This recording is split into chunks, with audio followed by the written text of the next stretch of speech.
Hi there, I'm the Declutter Homemaker. So glad to have you here again. Last week I was cleaning out my bedside drawer looking for a pen. Just one pen. But after nearly 15 minutes of digging through everything, what I found instead were expired medicine, 3 unused notebooks, and a charging cable I couldn't even match to a device. But no pen.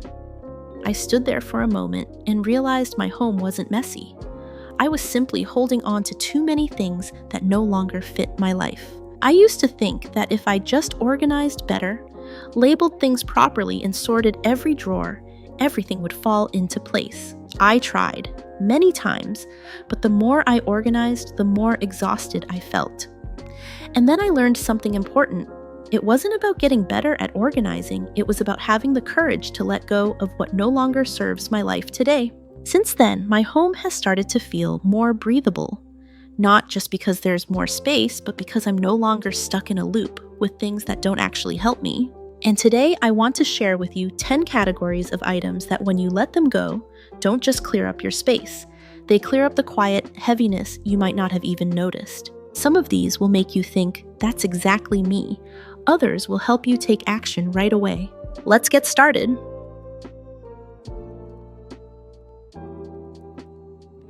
First, let's start with items kept out of habit. The things you don't really use, don't love, and don't even think about anymore, but somehow are still there. They've been sitting in the same place for so long that they've become part of the background of your home. I used to keep an old blood pressure monitor in our medicine drawer. The batteries had leaked and we hadn't touched it in years. But because it had always lived in that drawer, I never questioned it. Then, one day I needed to grab the first aid kit quickly. That old monitor was blocking the way, and suddenly something that felt harmless became an obstacle. That was the moment I realized this. When we keep things out of habit, they don't just take up space, they slow us down in moments when we need ease the most. So instead of asking, does this still work? I began asking a more honest question. Am I actually using this in my current life? If the answer was no, not lately, or even I'm not sure, that was enough. I didn't wait for a big decluttering weekend or try to organize around it. I simply let it go, donate, recycle, or discard, and moved on. You can do this too, starting small. Just 10 or 15 minutes, one drawer at a time. What you'll notice is that you're not losing anything important. You're letting go of old habits that no longer fit how you live today. And the feeling afterward isn't guilt, it's relief. And once you clear out the things you've been keeping on autopilot, you'll begin to notice another layer of clutter, the kind that doesn't just live in drawers and cabinets, but quietly lives in your mind. That's what we'll talk about next. And just a little heads up, the next video is one you don't want to skip. Because once you start noticing mental clutter, you can't unsee it. It changes how you move through your home, how you make decisions, and even how you feel at the end of the day. Tomorrow, we'll take that awareness one step further, and it's the kind of shift that makes everything else feel easier. Make sure you come back for it.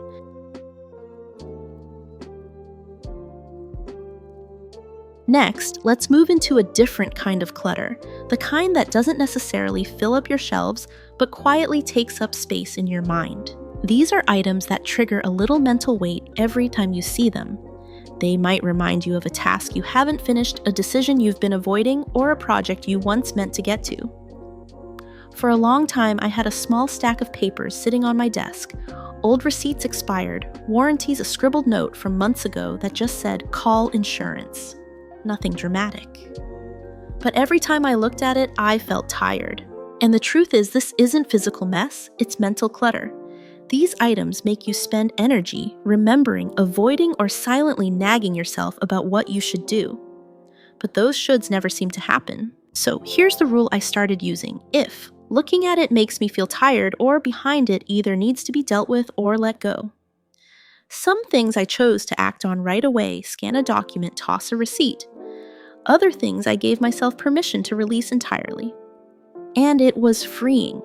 Not because I finished something, but because I stopped letting it take up space in my brain. Even removing just a few of these mental triggers can make a big difference. Reclaiming even a little bit of headspace means you have more room for the things that truly matter. And once you've cleared the things that weigh on your mind, you might begin to notice another layer items you're keeping for a version of yourself that no longer exists.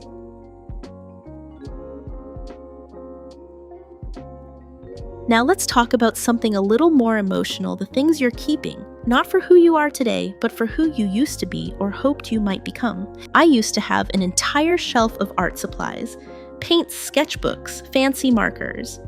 I bought them during a phase when I dreamed of getting back into drawing. And I meant it at the time. But months went by, then years. And every time I looked at that shelf, it didn't inspire me. It quietly reminded me of something I wasn't doing, of a version of myself I thought I should be. And that's the thing, we don't just keep stuff, we keep expectations too. Clothes from a different body, hobbies from a different season, tools for a lifestyle that no longer exists. And instead of feeling hopeful, those items slowly become evidence that we're falling short. Here's what helped me. I started asking, does this reflect my life right now? Not the life I used to have. Not the one I wish I had time for. Just does this fit into who I am and how I live today? If the answer was no, I let it go. Not with guilt, not with pressure, just with honesty. Because keeping things for someone you no longer are won't bring that version back. It just makes it harder to love the version of yourself that's here now. And when you let go of those old someday things, you make space for today's life to feel enough, simple, clear, and true to you. And next, we'll look at something that might surprise you, items that only served you once but are still taking up space like they're essential. Let's go there.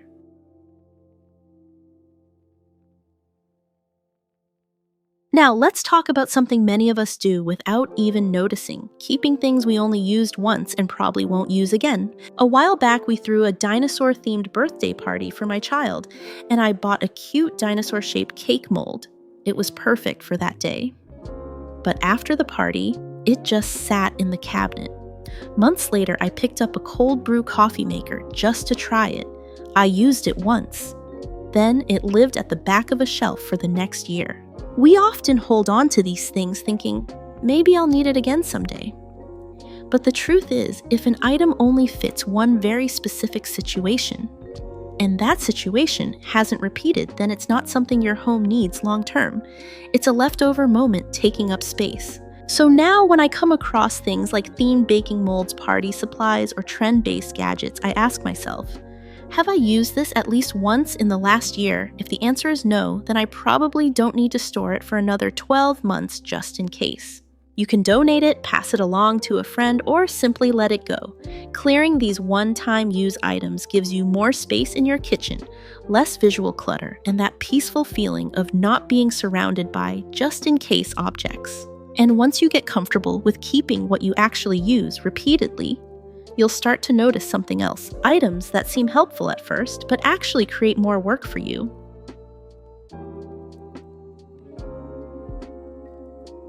Now here's a sneaky kind of clutter things that seem helpful, but secretly add more effort to your day. I once had 5 different cleaning sprays under the sink. One for glass, one for wood, one for the stove, another for the bathroom, and a natural one I bought because it looked pretty. Every time I cleaned, I'd spend just as much time deciding which bottle to use as I did actually cleaning. Then there were the fancy kitchen gadgets that had to be hand-washed, or the small containers with lids that never quite matched things that turned small tasks into small frustrations. That's the pattern. Some items create friction instead of function. You don't notice it at first, but over time, these little inconveniences add up. They take more time to maintain, clean, store, or use than they actually give back. Here's the question I ask now.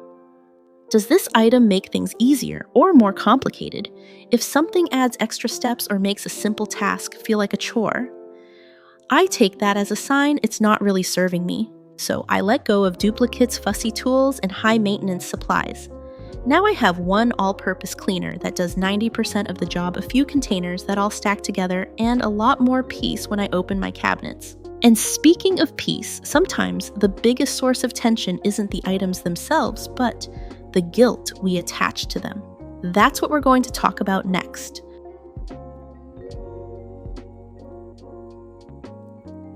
This next group might be the hardest to face, Not because the items are big or difficult to sort, but because of the emotions wrapped around them. I had a decorative vase that someone gifted me years ago. It didn't match my style, it didn't really fit anywhere, but every time I considered letting it go, I'd hear this little voice in my head. But it was a gift, so I kept it for years.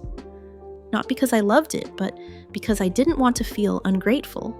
Guilt is a powerful reason we hold on to things. A book we never read, an expensive bag we never really liked, a hobby kit we bought but never used. We keep these items not because they serve us, but because we feel bad letting them go. But here's what I've learned: your home is not a storage unit for other people's feelings or your past decisions. The purpose of a gift was to be given once it's yours. You have the right to decide whether it belongs in your life. Now, when I feel that twinge of guilt, I pause and ask, if this item were just sitting on a store shelf right now, would I choose to bring it home? If the answer is no, then I already have my answer. Letting go doesn't mean you didn't appreciate the gift. It doesn't mean you're being wasteful. It means you're being kind to yourself by giving your space the freedom to reflect who you are today. And once you start releasing the guilt, you'll see more clearly which things actually align with your current lifestyle and which ones are simply no longer compatible. And that brings us to our next group: items that don't fit your life rhythm anymore. Sometimes the reason our homes feel cluttered isn't because they're messy. It's because they're filled with things that no longer fit the life we're living right now. Back when I was single, I had a set of cocktail glasses, a few evening dresses, and a big box of party supplies, because back then I loved hosting gatherings with friends. But once I became a mom, everything shifted. I wasn't mixing drinks at home anymore, or throwing theme parties every few weeks. Still, I held onto those items as if one day that version of me would return. But here's the truth that rarely happens. We evolve, and our homes should evolve with us. Holding on to items from a past season of life can make daily living feel more chaotic, like you're trying to maintain a version of yourself that doesn't match your real needs anymore. Now I ask myself, does this item support the way I live today? If I used to love elaborate cooking but now stick to simple meals between school pickups, I probably don't need the 3-tier pasta maker anymore. If I used to do yoga every morning but now prefer light walks, I don't need 4 yoga mats and a drawer full of gear. Letting go doesn't mean you're giving up who you were. It means you're making space to fully show up for who you are now. And when your home matches your actual rhythm, everything starts to feel more manageable. Next, we'll talk about another common trap: keeping things simply because they're still in good condition.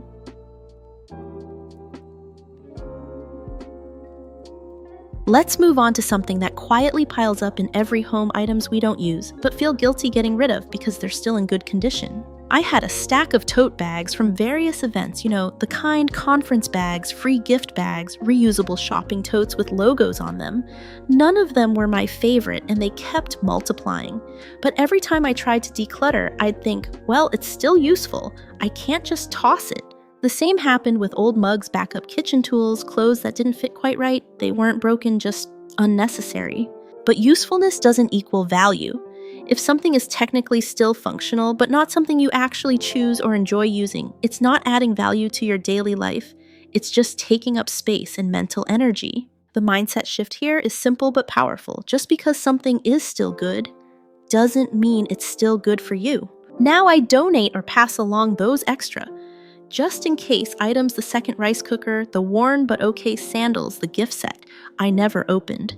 Someone else might love them. But in my home, they're only blocking clarity. And once you let go of still good but unused things, it becomes easier to recognize what actually earns its place in your home. Which brings us to the next kind of clutter, the kind that makes you feel like you're always falling behind.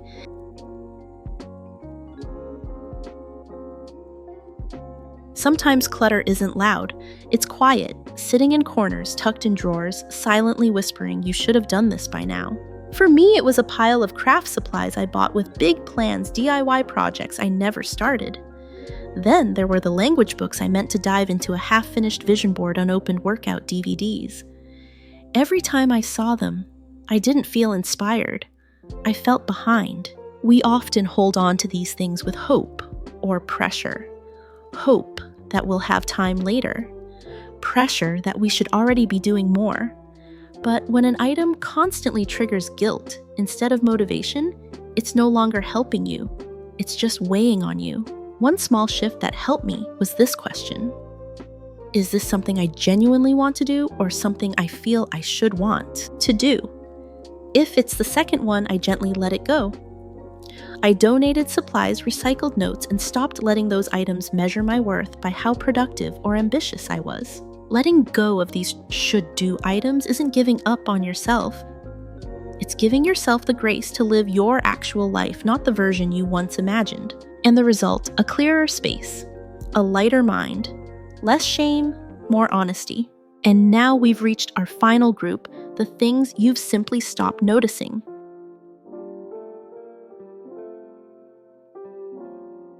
And finally, let's talk about the quietest clutter of all the things that blend into your space so much. You barely see them anymore. For me, it was a dried up plant on top of a shelf. It had been there for so long, I stopped registering it as anything other than background. Then one day, I actually looked at it and thought, why is this still here? It was dusty dead and definitely not adding life to the room. We all have things like this faded wall art, a pile of magazines you haven't touched in years, that chair in the corner that no one sits on, but always holds random clothes. These are the quiet kinds of clutter that build visual noise without us even realizing it. The tricky part, because they've become invisible to us, we stop questioning them. We work around them, dust around them, decorate around them. But once you pause and truly see your space item by item, you'll start to notice what feels unnecessary, outdated, or simply doesn't serve you anymore. Try this walk into a room you haven't changed in a long time. Ask yourself, if I were moving in today, would I choose to put this here? If the answer is no, that's your cue to let it go. Removing even just a few of these invisible items can shift the whole energy of a space. It's like taking a deep breath, everything feels lighter, more awake. And with that, we've reached the end of our 10 groups. But this isn't really the end. It's the beginning of a calmer, clearer relationship with your home. Let me know if you'd like help with the outro next.